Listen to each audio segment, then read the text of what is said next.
Pero al final van a decir, ¿sabe qué? Yo he visto a esa gente y esa gente es buena. Esa gente vive lo que la palabra de Dios dice. Y entonces, ¿cómo va a estar el diablo en donde se manifiestan las obras de Dios? Pedro, en ese momento están siendo perseguidos, atacados, acusados, vituperados, envilecidos. Gente los quiere matar y él dice, vivan bien, no paguen mal por mal, no hagan nada que los destruya a ustedes, porque el día que tú te vuelves malo, ese día pasaste a las tinieblas. Entonces tú no puedes hacer eso. Cuando alguien dice, oiga, dicen que ahí en esa iglesia, eso que están haciendo, tú di, mira, ve a ver la evidencia. Cuando a mí me hablan mal de alguien, yo me pregunto, no, esa persona yo la conozco. Cuando a mí, yo les digo esto a la gente, y claro, aquí voy a generalizar mucho, pero hay gente que dice, a mí me caen mal los de tal país. Y vienen otros y dicen, no, a mí me caen mal los del otro país.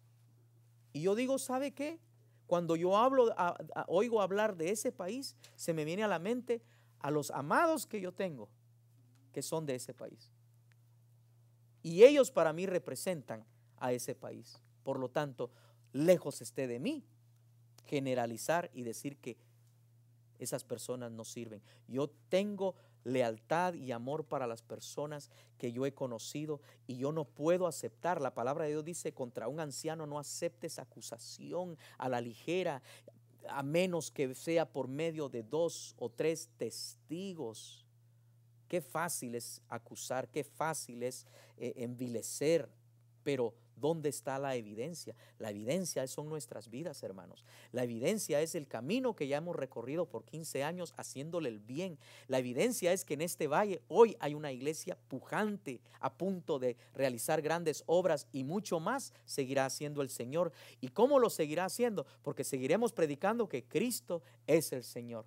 Porque seguiremos diciendo que solo hay un camino al Padre y es Cristo Jesús, que seguiremos diciendo que no hay otro nombre dado a los hombres en que podamos ser salvos sino el nombre de Jesucristo, que seguiremos diciendo que se necesita creer en Jesucristo y un verdadero arrepentimiento y una transformación real para poder manifestar el reino de los cielos. Seguiremos diciendo que Cristo salva, que Cristo sana, que Cristo redime. Seguiremos dando la vida a favor del Señor hasta que Él venga y entonces recibiremos recompensa de Él, aunque se haya dicho toda clase de cosas de nosotros. Esa es nuestra gloria, hacer la voluntad de Dios. Imagínense ustedes cómo estaban los apóstoles en aquel tiempo. ¿Qué no se decía de ellos? Esa secta los perseguían. Mire, que a nosotros nos critiquen no es nada. No, a ellos iban y los sacaban de sus casas y nunca volvían. Los mataban a pedradas, a espada, los llevaban a la hoguera, hacían antorchas de ellos, los echaban a las fieras y ellos glorificaban a Dios en vez de dudar del mensaje que tenían. Preferían morir porque ellos sabían en su corazón a quién le pertenecían. Pues si usted sabe quién ha salvado su vida, deje que digan lo que digan. Pero Pedro dice que debemos estar listos para dar respuesta de las cosas que se nos pidan. Entonces, yo voy a empezar acá una serie de preguntas que son más sobresalientes y si hubieran otras, pues tendré que grabar otros videos, no hay problema. Una de las preguntas es, ¿por qué los 12? Respondo, porque tratamos de seguir el ejemplo de Jesucristo, de formar el carácter y la vida de un grupo de personas y como Jesús escogió 12, nosotros decimos, pues yo quiero imitar a mi maestro. Y si mi maestro hubiera escogido 8, tendríamos la visión de tener, aunque sea 8. Y si mi Señor hubiera tenido 3, la visión, digamos, vamos a imitar a nuestro Señor, tengamos por lo menos 3. Pero el Señor escogió 12, discipuló a 12 y yo voy a imitar a mi Señor. Si por eso me critican, pues estoy dispuesto a ser criticado. Imagínense cómo está el mundo de cabeza, hermano. Que cuando yo empecé a caminar en los caminos del Señor, era lo que decía mi pastor siempre, decía, hay que seguir las pisadas del Maestro. Uno tiene que ser como era Jesús. Nuestra meta es ser como es nuestro Señor y hacer como Él hizo, porque entonces somos verdaderos cristianos. Pues ¿por qué no entonces llevarlo hasta la máxima expresión? Si yo fuera un aprendiz de pintor, imitaría a mi maestro pintor. Si yo fuera un aprendiz de constructor, imitaría a mi maestro de construcción. Pero como soy cristiano, predicador, evangélico y no tengo ejemplo más grande que Jesús, pues yo quiero imitar ¿a quién? A Jesús, y por eso lo llamamos el modelo de Jesús. ¿Tienen que ser 12? No, pero esa es la meta. A veces uno se pasa o le faltan, pero por ahí va tratando de hacerlo. ¿Hemos atribuido al 12 alguna fórmula mágica? No, porque no entendemos a fondo lo que representa en su totalidad. Entonces, aquí no estamos tratando de manejar números mágicos o darle poder a una fórmula. La fórmula es Cristo.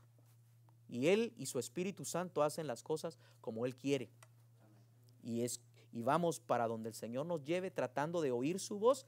Entonces es simplemente una meta, simplemente una manera de seguir e imitar lo que Cristo nos enseñó. ¿Qué representa el 12 en la Biblia? Bueno, en la Biblia se representa el 12 y está relacionado con la forma en que Dios establece concilios y de administración para guiar y servir a su pueblo. Entonces yo les he dado a ustedes 128 pasajes de la Biblia en donde aparece el 12. Son 2 páginas completas. Yo dije, ¿cuáles escojo? Cada uno de los que leía decía, ese está bueno, este está mejor, este está buenísimo, este otro. Y al final dije, mejor les doy 2 hojas que se vayan a su casa y se den gusto. Estudie la palabra.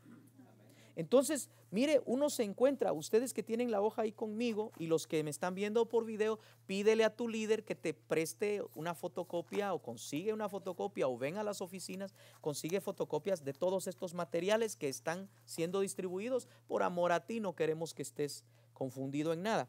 Pero uno, aquí claro, aparece el 12, yo tomé la concordancia y tomé todas las veces que aparece el 12. Pero si usted empieza a leer se va a dar cuenta. Por ejemplo, me llamaba la atención de que aún a Ismael le dio 12. Porque mire, por ejemplo, dice en Génesis 17:20 está hablando, la palabra dice, y en cuanto a Ismael, ¿quién está hablando? Dios, Jehová.